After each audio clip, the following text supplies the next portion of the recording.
Hey everybody, how you all doing? Feels like I haven't seen you all for ages again. God, life's just crazy. Is it just me or is everybody a bit mad these days? Yeah, it's been a while since I've done a Facebook Live again. Hopefully the holidays are going good for you guys, everybody that's on holidays, or the kids anyway at least. Anyway, today I wanted to check in and talk to you guys about the dangers of assuming or assumption. So, like, how often do we assume that somebody knows what we're thinking or how you're feeling? And then you get upset when they don't pick up on it, or they don't sort of think the same as you.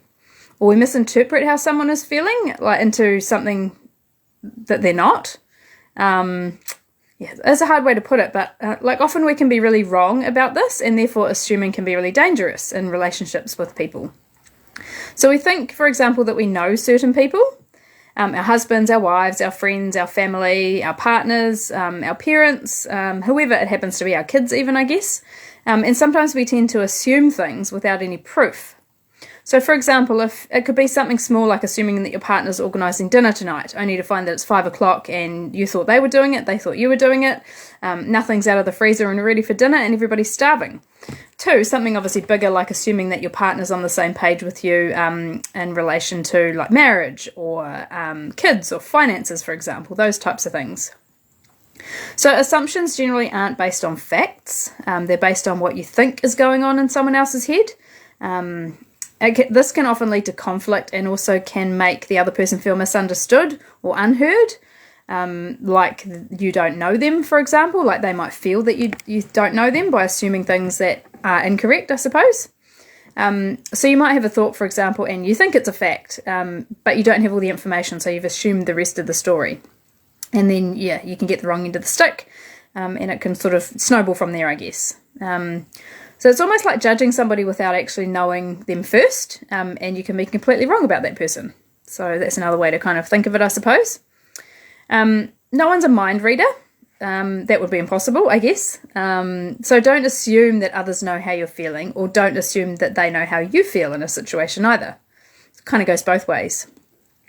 So I spoke in my last Facebook Live about the 5 love languages, and it's interesting to become aware that as much as we think we know our partners, they may in fact want to receive love in a completely different way, and we assume, or a way, in a different way to what we assume, I guess I should say. They may also be showing love in their own love language, assuming that you're the same, but everybody is completely different. And each of you could be completely unaware that you want to receive love in a different way, or, everybody is different. That's basically all it comes down to. We tend to think it's obvious, but it's not. Does that make sense? I hope I'm making sense here. A couple of examples which might kind of help to understand what I'm trying to say here, I guess. So, for example, your partner does all the housework because one of their love languages is acts of service, for example. So they do this to show you their love. Yet let's say that your love language is quality time or physical touch. So here you are thinking that, why doesn't my partner want to spend time with me? Or why doesn't my partner want to give me a hug? They'd rather be cleaning the house than spending time with me. So you've assumed that they don't want to spend that you assume that they don't want to spend time with you. Yet they're actually doing the housework thinking that they're showing love in that way, and cleaning so that you don't have to have the job.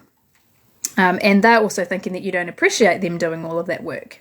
So unless you're aware of this and can, have a conversation about it, assumption can lead to resentment as well in partnerships and marriages, whatever, from both sides. And it can just be something as simple as a simple misunderstanding, like, you just don't understand each other fully and how you each want to receive love. Another example is, so let's say one person in a relationship is very strong-willed and the other person hates confrontation. So they won't stand up for themselves as they feel that it's easier to go with what the strong-willed person says than to avoid an argument. And that person that hates confrontation can assume that the strong-willed one wants everything their way, so they might not raise their thoughts or ideas along the way because they feel that it's, falling on deaf ears or that it's not going to be heard.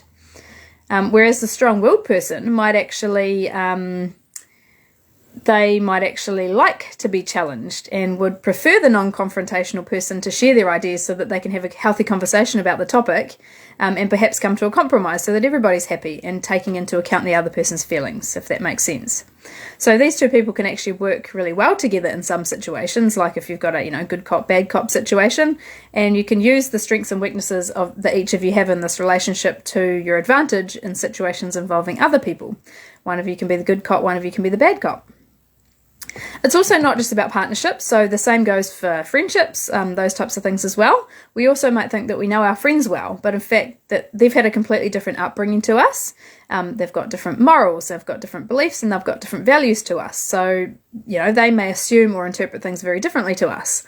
So sometimes it's best not to assume and to actually ask some questions to kind of confirm that you're on the right track, I guess, with your feelings and thoughts being different to someone else's, instead of just assuming. Another example of when assumption can go wrong is a conversation that's not taking place in person. So like text message or email or a messenger conversation or whatever, where you're not actually physically in front of that person, because they say that 55% of communication is conveyed in body language and 38% is in tone of voice, and only 7% is in the actual words that we speak. So you can just imagine, if you're not sitting in front of that person, they can't see your body language and they can't hear your tone of voice. So you can easily assume assume that they're meaning something else when they're not. It can just come across a little bit different when it's not actually taking place in person. And you could take offense to something they're saying when they're actually not meaning it that way at all, if that makes sense. So what's the best way forward here to get on the same page with this? Is to communicate. Talk to people. Talk to each other. It seems so simple. But if you don't know how they feel or what they're thinking, or the other way around, just start the conversation. Ask them how they feel instead of assuming that you know the answer and getting yourself into trouble, or getting yourself, down a rabbit hole where you can't get out of again because you've created an argument out of nothing. Something that you've told yourself in your head or assumed has been the case. Be honest in this conversation as well with people. Listen to the other person and be teachable. They may let you in on a few things that to help you to understand them better if you can just listen and take in what they're saying. Also be ready to take criticism, because it helps us to grow when people, give you ideas and things like that in life. So people also change over time. So you might have known somebody like once upon a time, how they felt, but this could be very different now through their own maturity and growth. And also their love language may have changed. How they're used to being loved may have changed. So it's always good just to check in with each other on a regular basis so that you know that you're on the same page instead of just assuming that.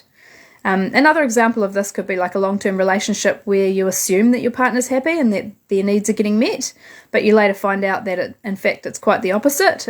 They thought that you were no longer interested, perhaps, and they could be looking elsewhere, and you may not even know that they're unhappy. It might just be something that you've a vibe that you've given off or something, and they've assumed it or taken it wrong and gone off on a tangent, I suppose. Next time next time something comes up where you'd normally assume, think about having a conversation instead. Ask some questions to that person and make sure that you're understanding what the other person is trying to say or how they're feeling. And you may find that it leads to a very different outcome with that person, and one of understanding instead of assumption. So I'm just going to leave you with that. Enjoy the rest of your day and your weekend, and I shall see you next time. Bye.